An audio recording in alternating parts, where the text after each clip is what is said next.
So in this last video, it's a really short video, we are going to discuss the differences between mixtures and colloids. So back in Chem 1, you learned about these two things. It's okay if you forgot. I'm going to remind you really quickly.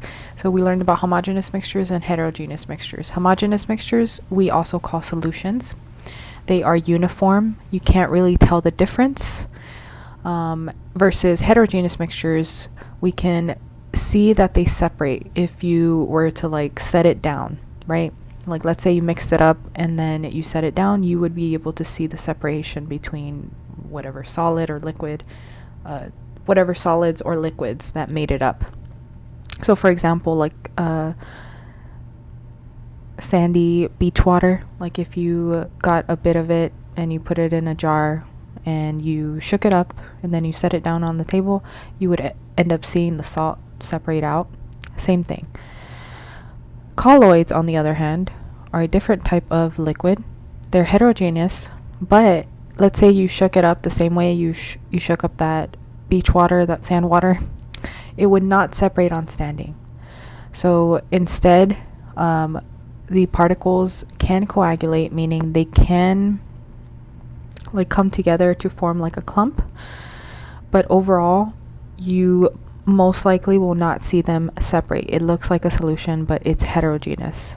So it's strange. Like it has things that are, it has properties that are similar to kind of both, right? It can be hydrophilic, so it will be stabilized by attraction of water, or it can be hydrophobic, where it's stabilized by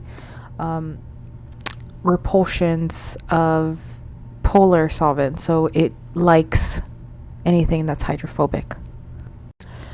So I know I was talking about them, but you're probably like, I don't really know what you're talking about or any examples. So here we have some examples.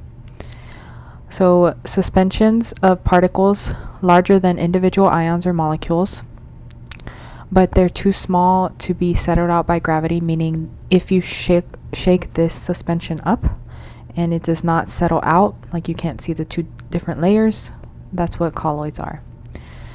So they are the dividing line between solutions and suspensions. So remember how I said they have kind of properties similar to both, so they're kind of in between. So we have different classifications. So aerosols will be a solute-like. It's really called a dispersing substance that is a liquid into a gas. So an example would be fog. Whenever you have those water droplets in the air, you can see, for example, whenever you have like a source of light, you can see those water droplets disperse and it looks overall like this dense fog. We have solid aerosol. In this case, it would be a solid in a gas, and this is unfortunately something that right now California is dealing with. And literally, if you've seen any pictures of California, that's exactly how it looks. It's like orange. So I hope it gets better over there, because it's really bad right now. Sorry for that that really like depressing anecdote, but it's relatable, right? It's something we're seeing right now. Next we have foam, which is a gas and a liquid. So whenever you make whipped cream, you are actually putting air bubbles into butterfat, and that's how it makes that delicious whipped cream. I really like the Starbucks one. It's so good, but it's so bad for you. It's just grease.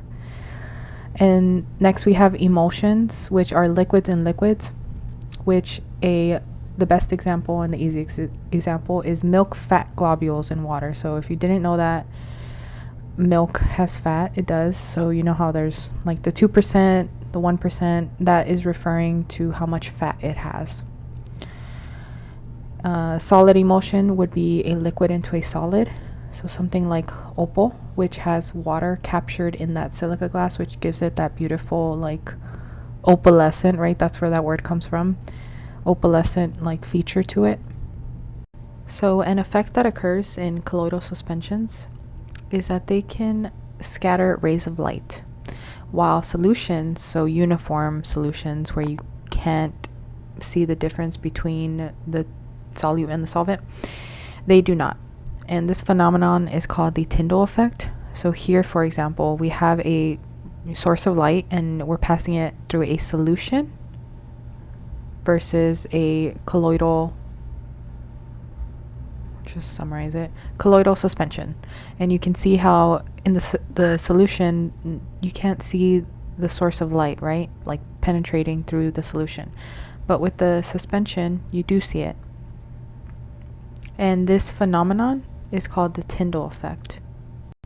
So finally, we are going to end this chapter by talking about soaps and detergents. So soap actually comes from triglycerides being broken down into fatty acid salts and glycerol by treating with a strong hydroxide solution. Now, in more like regular day life terms, if you've ever seen, what I always see on Instagram is like these little like small businesses making their own soap. And I'll see how they take fat and then they treat it with, for example, lye. Fat is the triglycerides, lye is the strong hydroxide. So these are just the science words for those common things, right? And the difference between soaps and detergents: soaps have an ionic carboxylate group, so that little group right there. Detergents have an ionic sulfate or sulfonate group, that one right there. So you see how it has that sulfur versus that carbon right there, carboxylate. So the only difference is the end that they have, the group that they have at the end.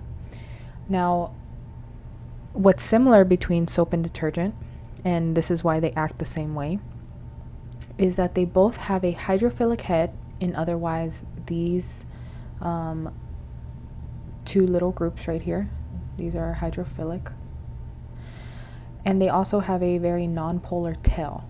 So this tail right here is nonpolar, this tail right here is nonpolar. And these are both made up of hydrocarbons.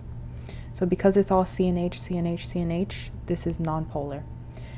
And this end over here is very polar.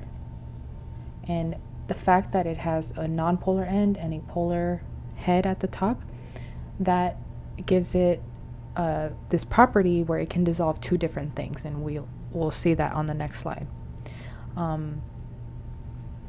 You might also hear surfactant, and they're all pretty much the same thing, right? Soaps and detergents, they're slightly different, and now you know why they're slightly different between the chemical makeup, but they all do the same thing.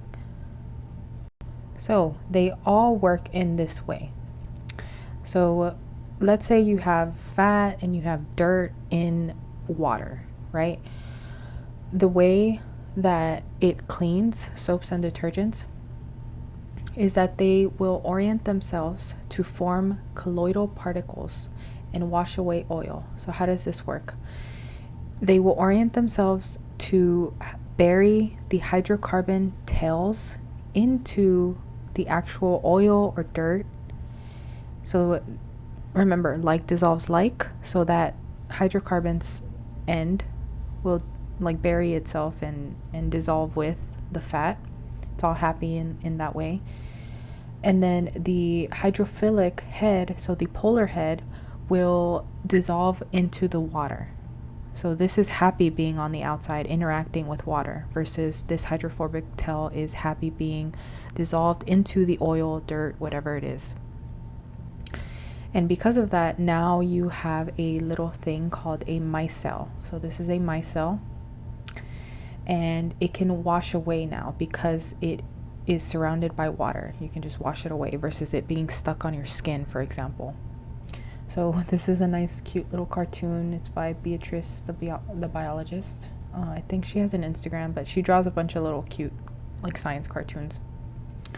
And let's say you have, in this case, grime, and you try to wash it away with the water. The grime is going to say no, because it's not like dissolves like, right? It's not non-polar the same way that the grime is. So the water brings soap along, and soap has that hydrophobic end and the hydrophilic head. So the soap molecules are fine with this. They form a micelle around it, and they wash it away. So finally, I also wanted to discuss how soap and coronavirus works and how soap breaks apart the coronavirus. So coronavirus has a membrane that protects its genetic material. This membrane, we refer to it as like an oily lipid type membrane. In other words, it is nonpolar. So it has this membrane surrounding it that protects it. And it also has these little spike proteins that help the virus infect cells. It helps enter the cells, our cells. And remember, soap has the hydrophilic head, bonds with water, the hydrophobic tail that bonds with the oil and fat. So whenever you have soap and it comes in to destroy coronavirus, is that the hydrophobic ends will dissolve in, right? They surround these spike proteins and they break apart that membrane, surround it, and then they wash away in the form of a micelle.